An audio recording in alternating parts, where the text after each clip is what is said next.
Ladies and gentlemen, please rise for the national anthem of the Philippines.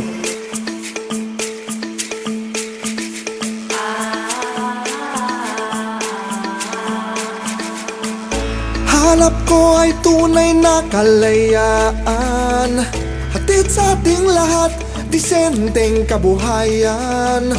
Hanap ko ang isang tunay na pinuno, sa kahirapan, lahat tayo'y ihahango.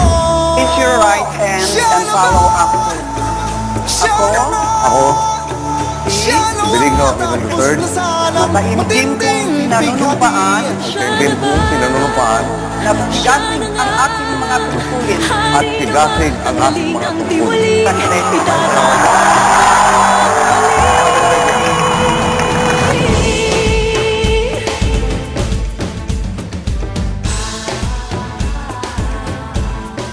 May ibsan din ang marami nating problema. Ang tadhana ng Pilipino ay babalik sa tamang kalagyan. Nagsusumikap at may kasiguruhan sila na magiging tuloy-tuloy na ang pagbuti ng kanilang sitwasyon. Ay parang isang magandang bahay na unting-unting nasisira kasi nadaya tayo sa materyales.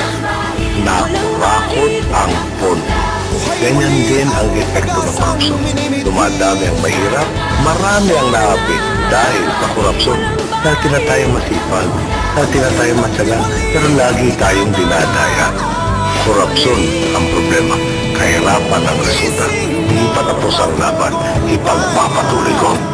Siya na nga, maaari kang tumaya sa pagtanggol ng kalayaan. Kasama ka sa laban na tapat, laban ng Ilalang ko ang aking buhay para siguraduhin na ang ating demokrasya ay kapaki-pakinabang sa bawat isa. Mauna na po kami ng dugo at handang gawin ito muli kung kakailanganin. Our parents sought nothing less and died for nothing less than democracy, peace, and prosperity. I am blessed by this legacy. I shall carry the torch forward.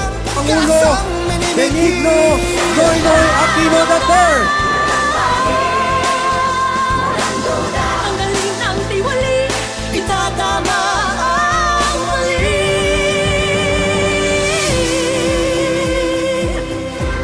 Siya na nga,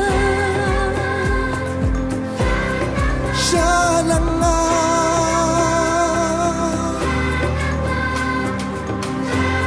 Siya na nga.